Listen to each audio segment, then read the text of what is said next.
വയനാട് വെള്ളാർമല സ്കൂളിലെ 7ാം ക്ലാസ്സുകാരൻ സോനു പകർത്തിയതാണ് പുഞ്ചിരിമട്ടം മുതൽ മുണ്ടക്കൈ വരെയുള്ള ഈ പ്രദേശത്തിന്റെ അവസാന ഗ്രാമീണ ദൃശ്യങ്ങൾ. ഉരുൾപൊട്ടലിന് മണിക്കൂറുകൾക്ക് മുമ്പ് പുഞ്ചിരിമട്ടത്തെ വീട്ടിൽ മറന്നുവെച്ച ഉമ്മയുടെ ഫോണെടുത്ത് മുണ്ടക്കൈയിലേക്ക് വരുമ്പോഴാണ് ഈ ദൃശ്യങ്ങൾ പകർത്തിയത്. അന്ന് രാത്രി മുത്തച്ഛനൊപ്പം ഉറങ്ങിയ സോനു ഇപ്പോഴും ഉറക്കത്തിലാണ്. മേപ്പാടി പള്ളിക്കവറിൽ മുത്തച്ഛനൊപ്പം. കുട്ടി വ്ളോഗർ കൂടിയായ സോനു പുഞ്ചിരിമട്ടം മുതൽ മുണ്ടക്കൈ വരെയുള്ള ഗ്രാമീണ ഭംഗി ഉമ്മച്ചിയുടെ ഫോണിൽ പകർത്തി. അതാ നാടിന്റെ ഒടുവിലത്തെ ചിത്രമാകുമെന്നറിയാതെ.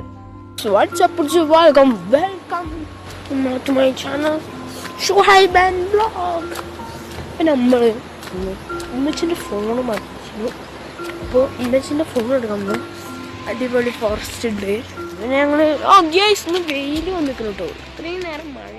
വീഡിയോ എടുത്തത് രാത്രി എനിക്ക് വിട്ടുവന്നപ്പോൾ നമ്മളതൊരു കാര്യത്തിലെടുത്തില്ല. കാരണം ആ വീഡിയോസ് കണ്ടപ്പോൾ ഒന്ന് ഞാൻ വിചാരിച്ചു എന്നും സാധാരണ എടുക്കുന്നല്ലേ, ഇടയ്ക്കിടയ്ക്ക് ഇതേപോലത്തെ വീഡിയോ എടുക്കാറുണ്ട്. പക്ഷെ ഇതുപോലെ ലാസ്റ്റത്തെ വീഡിയോ ആണെന്ന് ഞാൻ മിക്കും വിചാരിച്ചിട്ടുണ്ട് സത്യത്തിൽ.